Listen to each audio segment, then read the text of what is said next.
Hello, welcome to Budget Cat. In my last video, I mentioned that I purchased the Stargazer Happy Planner. Right on the cover it says, "Keep on dreaming, Stargazer." If we jump right in, it says, "Hello, Stargazer." There's a calendar for 2020 and 2021, a few pages for appointments, and then we're right in the January dashboard. It starts off with gratitude, birthdays, important dates, and then we have a power word. It says, define your vision for the month with a meaningful word to ignite your inspiration and focus. For me, that is love. Oh, okay, I'm just going to zoom it in a little bit.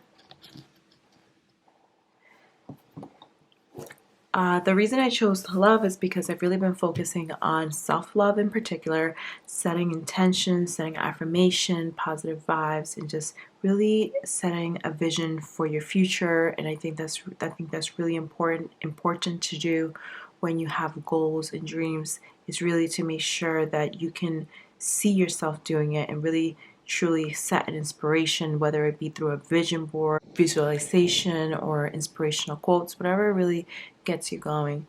So I've been spending some time reflecting, meditating, and just setting some time to really understand my feelings and my dreams and what direction I really want to head in my life.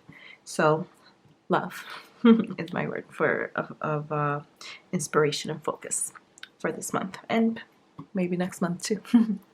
Okay, so the next page is going to be the January tab.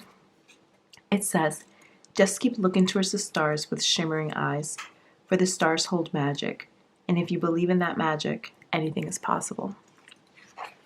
If we turn the page, we have the month at a glance, and what I did here was just, let's see, I'm just going to move the camera down a little bit.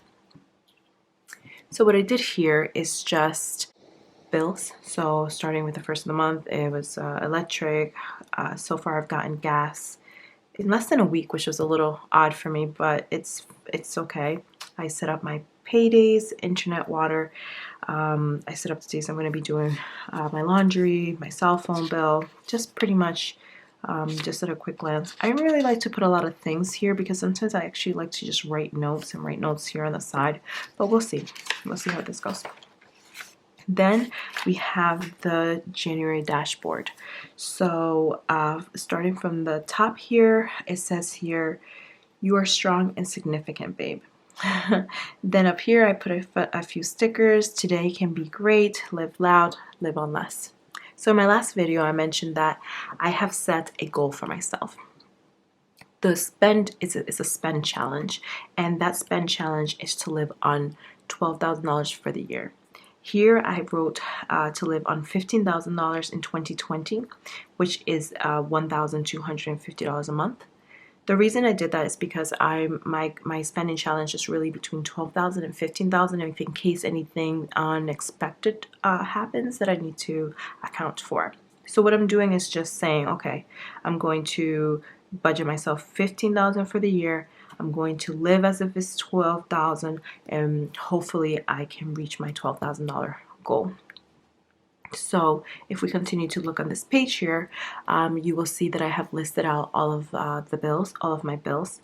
To be able to live on $12,000 a year, this does not include housing and car.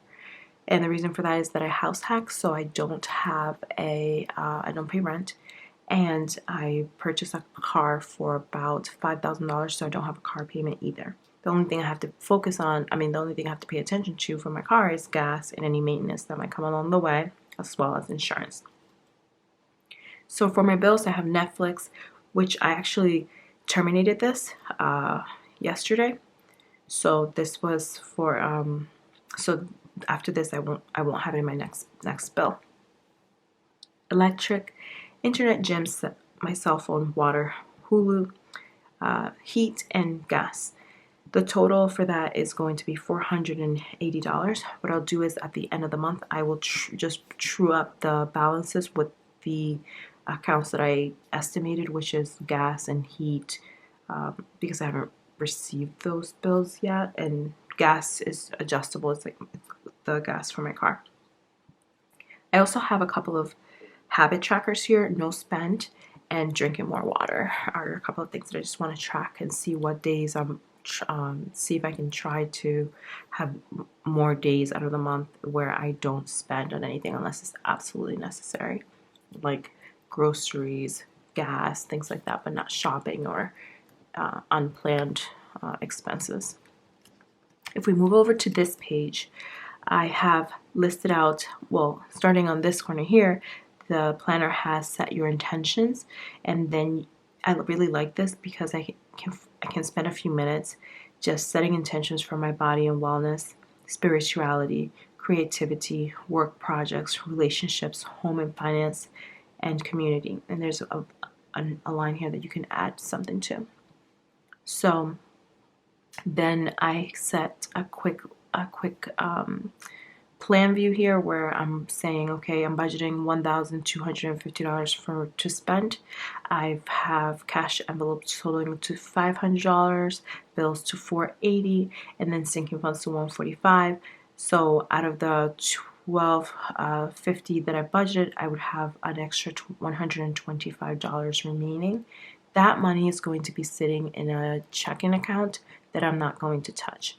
It's just there if in case something unforeseen that I don't expect happens that I would have to account for. And hopefully I can still stay within the $15,000 spending limit that I have allocated for myself. So a little bit below here we have the cash envelopes. In my last video I listed out, I stuffed these envelopes and it was for a total of $500. I have a little sticker here because I have a savings challenge. I have two savings challenges happening in 2020 for myself. One is to save $20 every month in 2020. The next I'll share with you in just a minute. Then I have my sinking funds, which is a fun fund, and a car insurance fund. Those are in a bank account. The fun is different from the entertainment because the entertainment is like if I want to go grab a drink with a friend or if I want to go to the movies, that's what I want to use entertainment for. Fun is if I want to plan something. Oh, I want to go on a cruise and I want to save up for it, or I want to go spend a weekend in New York and go see a Broadway show or a comedy show or something fun like that. So that pretty much covers the dashboard view. So then if we turn the page, this left page here is just the normal list view that the monthly layout includes. I just added the numbers here for the days of the month, and then I'm going to be taking this to work and I can actually write my to-dos with me and my to-dos and have it with me. So then going on to this page here on the right, it is my 52-week money challenge. That's really exciting. I love this. So what it is that you save, you have 52 weeks in a year. So you can start with the first week of the year and save $1. Second week, $2. Third week, $3.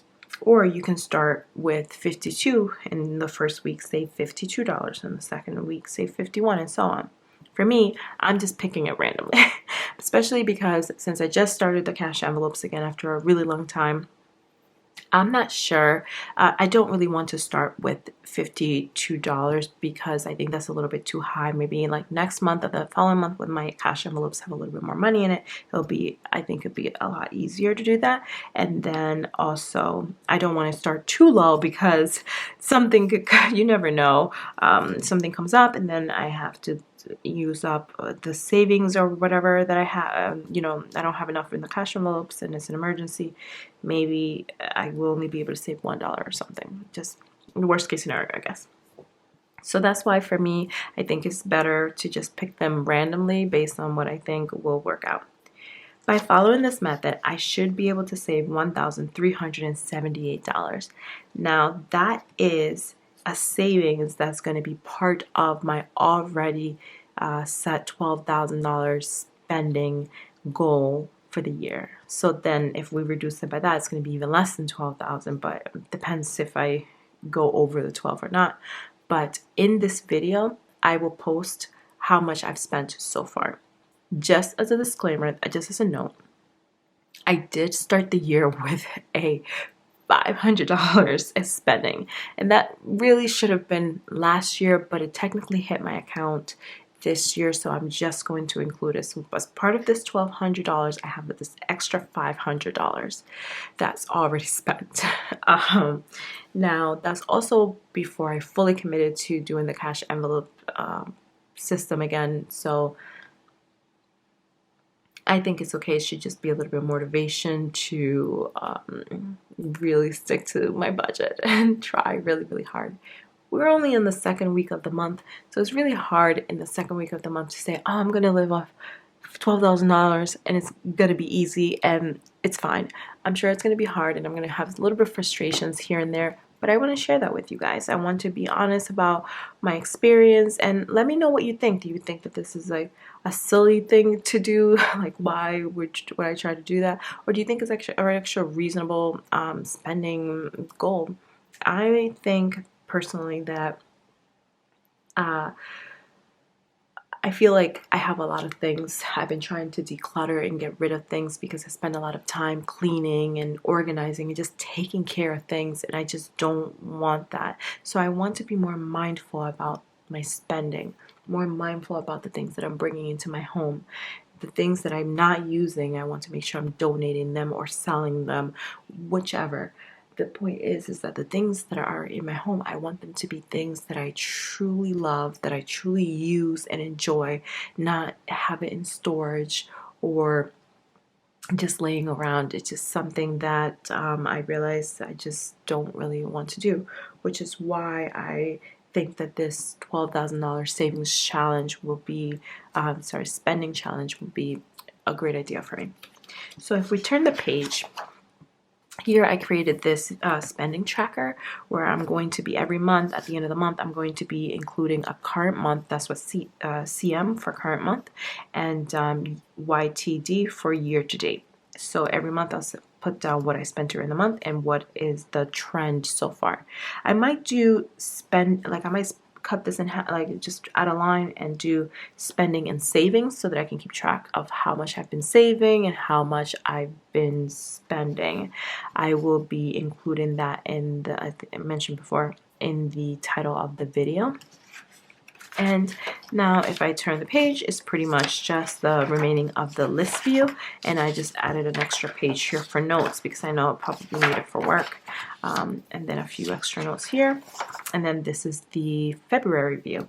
So over here I added at the end of the planner, added a few more pages just in case I need them, and then I also added my my debt-free tracker that I created a few months back when I was paying off my debt. I just really like how colorful this is, and I was really proud of myself for getting out of debt, and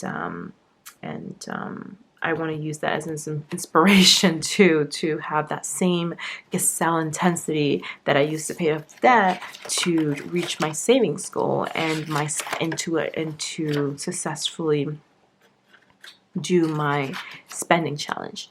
Now, the spending challenge does not include projects that I've already accounted for and saved for. So I have a few repairs that I need to do around the house. Those I have already saved for, and I will be creating a separate budget and tracking them. I will take some before and after pictures to share with you guys if you'd like to as well. That's pretty much it. Thank you so much for stopping by, and have a great day. Bye or night. I don't know what to say. Bye.